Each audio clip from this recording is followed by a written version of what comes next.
Hello दोस्तों, स्वागत है आपका हमारे यूट्यूब चैनल में। आज हम पढ़ने वाले हैं सिंधु घाटी सभ्यता, इंडस वैली सिविलाइजेशन। ये पार्ट 3 है। पार्ट 1 और 2 पहले ही अपलोड किए जा चुके हैं। ये पार्ट 3 है। अभी एक पार्ट और आएगा, पार्ट 4, और वही लास्ट पार्ट होगा।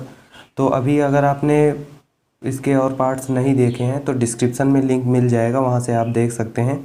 बहुविकल्पीय प्रश्नों का ये वीडियो है और ऐसे प्रश्न मैं आपको इसमें बताऊंगा जो कि एग्ज़ाम में कई बार पूछे जा चुके हैं और इम्पॉर्टेंट प्रश्न हैं, और जो जिससे अभी मैं पढ़ा रहा हूं। अगर आप इस पीडीएफ को डाउनलोड करना चाहते हो तो आपको फ्री में डिस्क्रिप्शन में लिंक है, वहां से आप डाउनलोड कर सकते हो। आइए प्रश्नों की तरफ बढ़ते हैं।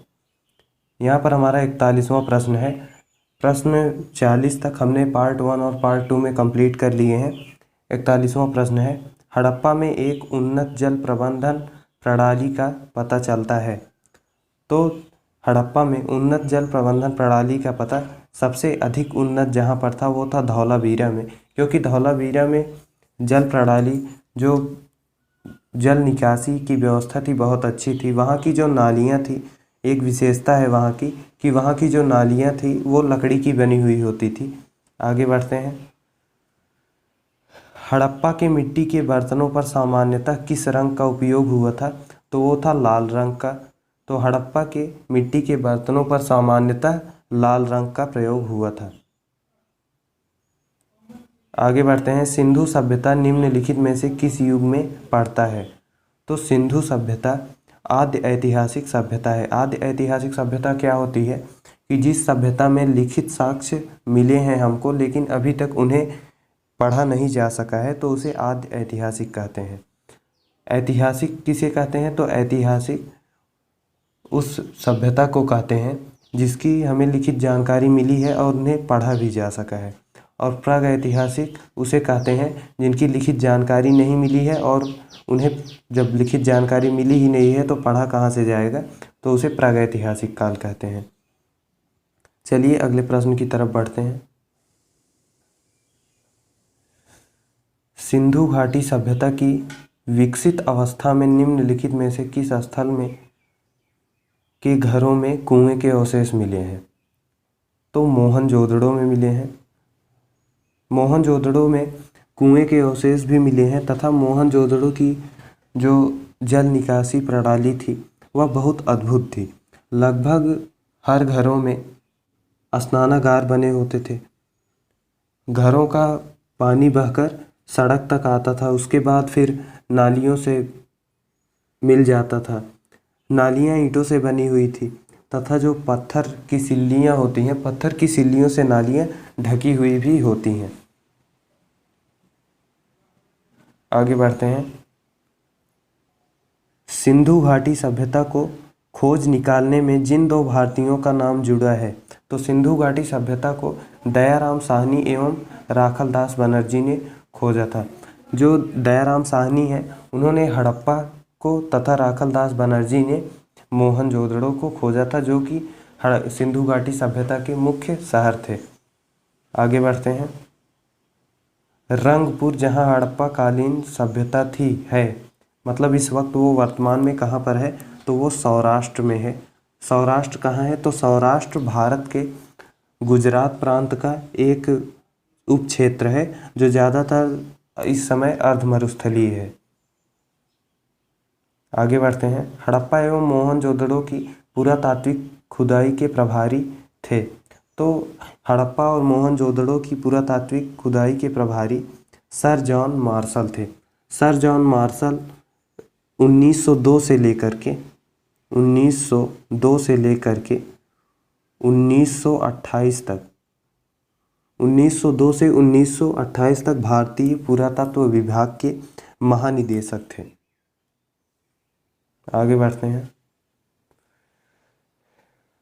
निम्न में से किस पशु की आकृति जो मुहर पर मिली है, जिससे ज्ञात होता है कि सिंधु घाटी एवं मेसोपोटामिया की सभ्यताओं के मध्य व्यापारिक संबंध थे? तो वह है बैल। अगले प्रश्न की तरफ बढ़ते हैं। सिंधु घाटी के लोग विश्वास करते थे। तो सिंधु घाटी के लोग मातृशक्ति में विश्वास करते थे। क्योंकि सिंधु घाटी के लोग मातृ देवी की पूजा करते थे। हड़प्पा और मोहनजोदड़ो से बहुत सारी देवियों की मूर्तियाँ मिली हुई हैं। आगे बढ़ते हैं। निम्नलिखित में से कौन सा सिंधु स्थल समुद्र तट पर स्थित नहीं था? तो वो था कोट दीजी। जो कोट दीजी था वो समुद्र तट पर स्थित नहीं था। कोट दीजी की खुदाई कब हुई थी?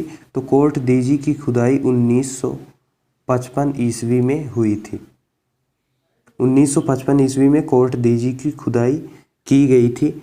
और किसने किया था? तो F.A. खान ने कोट दीजी की खुदाई 1955 ईस्वी में की थी। और जो कोट दीजी है वो मोहनजोदड़ो के समीप ही स्थित है। अगले प्रश्न की तरफ बढ़ते हैं।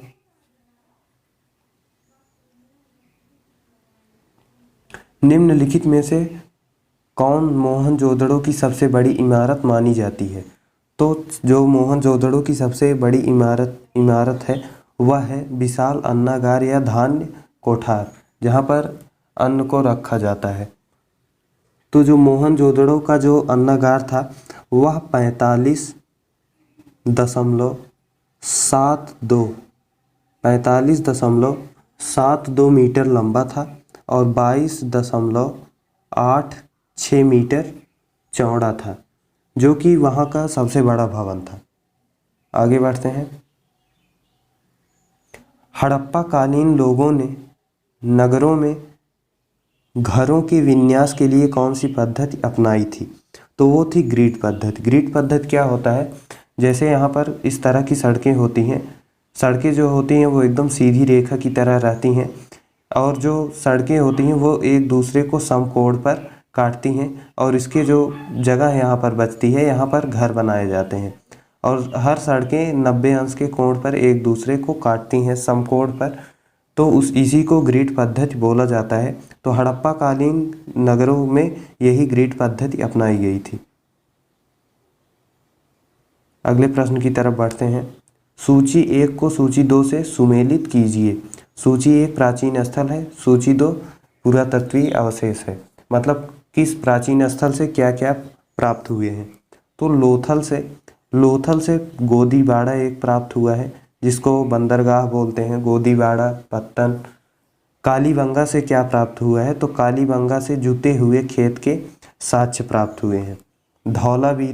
धौलावीरा से हड़प्पा लिपि के बड़े आकार के 10 चिन्हों वाला एक शिलालेख प्राप्त हुआ है और बनवाली से पकी मिट्टी की बनी हुई हल्की प्रतिकृति प्राप्त हुई है। तो इसका जो आंसर हो जाएगा वह आपका होगा ए का 2 में है, बी का 1 है, सी का 4 है और डी का 3 है। तो इसका जो राइट आंसर हो जाएगा वह हो जाएगा यहाँ पर बी वाला ऑप्शन। आगे बढ़ते हैं। निम्नलिखित पशुओं में से किस एक का हड़प्पा सभ्यता में पाई मुहरों और टेराकोटा कलाकृतियों में निरूपण या अंकन नहीं हुआ था? तो वो था शेर। ऐसा माना जाता है कि हड़प्पा सभ्यता के जो लोग थे वहाँ के लोग शेर से परिचित नहीं थे, क्योंकि वहाँ पर कोई शेर का प्रमाण मिला ही नहीं है। जबकि हाथी, गेंडा, बाघ, हिरन, भेड़ आदि का अंकन मिलता है, लेकिन शेर का अंकन नहीं मिलता। आगे बढ़ते हैं। हड़प्पा वासी किस धातु से परिचित नहीं थे? तो हड़प्पा वासी जो थे वो लोहे धातु से परिचित नहीं थे। वहाँ के जो निवासी थे वहाँ पर आपको सोना, चांदी, तांबा, कांसा, टीन सब कुछ मिलता है, लेकिन लोहा धातु नहीं पाया गया है। लोहे की प्रयोग की शुरुआत जो मानी जाती है वह लगभग 1000 ईसा पूर्व से मानी जाती है, जो कि उत्तर वैदिक काल का समय था। उत्तर वैदिक काल से पहले लोहे की खोज नहीं हुई थी तथा हड़प्पा वासी लोग भी, ये उससे पहले की बात है। हड़प्पा सभ्यता उत्तर वैदिक काल के पहले थी, तो इसलिए ये लोग भी लोहे से परिचित नहीं थे। अगले प्रश्न की तरफ बढ़ते हैं। निम्नलिखित में से किस हड़प्पा कालीन स्थल से युगल समाधान का साक्ष्य मिला है? युगल समाधान क्या होता है कि किसी की ऐसा वहाँ पर साक्ष्य मिला है, एक साथ 2 लोगों के दफनाने का साक्ष्य जब मिलता है तो उसे युगल समाधान कहा जाता है। तो युगल समाधान का जो प्रमाण मिला है वह लोथल से मिला है। कहते हैं लोथल से और भी कुछ चीज़ें मिली हैं, जैसे लोथल बंदरगाह लोथल में था, युगल समाधान तो मिला ही है, हवन कुंड का प्रमाण मिला है, चावल का प्रमाण मिला है, और वहाँ पर फारस की मुहर आदि का भी प्रमाण मिला है। अगले प्रश्न की तरफ बढ़ते हैं। कपास का उत्पादन सर्वप्रथम सिंधु क्षेत्र में हुआ, जिसे ग्रीक या यूनान के लोगों ने किस नाम से पुकारा? तो कपास के जो उत्पादन करता थे वो सिंधु घाटी सभ्यता के लोग ही माने जाते हैं सर्वप्रथम। तो और जो ग्रीक और यूनान के लोग थे उन्होंने सिंधु नाम से सिंडन नाम सामने आया, तो उन्होंने काटन को सिंडन नाम दिया, कपास को सिंडन नाम से उन्होंने पुकारा। आगे बढ़ते हैं। हड़प्पा के काल का तांबे के रथ किस स्थान से प्राप्त हुआ है? तो हड़प्पा के काल का तांबे का रथ प्राप्त हुआ है दायमाबाद से। दायमाबाद कहाँ है? तो दायमाबाद महाराष्ट्र प्रांत में स्थित है। आगे बढ़ते हैं। हड़प्पावासी किन किन धातुओं का आयात करते हैं? उत्तर कूट में दें। तो यहाँ पर आपको दिया हुआ है चांदी, टिन, सोना।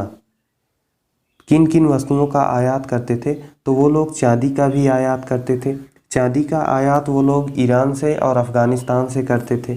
टीन का आयात भी करते थे। टीन का आयात भी वो लोग ईरान और अफ़गानिस्तान से ही करते थे। सोने का आयात करते थे। सोना अफ़गानिस्तान, फारस और दक्षिण भारत से आयात करते थे। तो वो लोग इन तीनों चीज़ों का आयात करते थे, इसलिए ऑप्शन ए वाला आपका करेक्ट हो जाएगा, 1, 2 एवं 3। अगले प्रश्न की तरफ बढ़ते हैं। हड़प्पावासी लाजवर्द भवन निर्माण की सामग्री का आयात कहाँ से करते हैं? तो लाजवर्द क्या है? लाजवर्द को राजावर्द भी कहा जाता है। लाजवर्द जो है वह एक मूल्यवान नीले रंग का पत्थर है। यहाँ पर आप लोगों को एक फिगर दिया हुआ है लाजवर्द का। तो ये लाजवर्द पत्थर है, यह नीले कलर का होता है, जो कि पहले भवन निर्माण में या उसकी सुंदरता की वजह से वह बहुत महंगा आता था उस समय। तो हड़प्पावासी जो थे वो भवन निर्माण की यह सामग्री है, उसका आयात हिंदू कुश क्षेत्र के बदख्शा से लाजवर्द का आयात करते थे। तो आज के लिए बस इतना ही। अगर आपने अभी तक चैनल को सब्सक्राइब नहीं किया है तो सब्सक्राइब कर दीजिए और बेल आइकन को प्रेस ज़रूर कर दीजिएगा, जिससे आपको नोटिफिकेशन मिलती रहे। वीडियो को लाइक कर दीजिए अगर वीडियो पसंद आया हो तो। अभी इसका लास्ट वाला पार्ट भी आएगा, फिर जब लास्ट वाले पार्ट में हम 80 प्रश्नों को पूरा कर लेंगे, फिर हम आगे के चैप्टर शुरू करेंगे। तो आज के लिए बस इतना ही। Thanks for watching. मिलते हैं अगली वीडियो।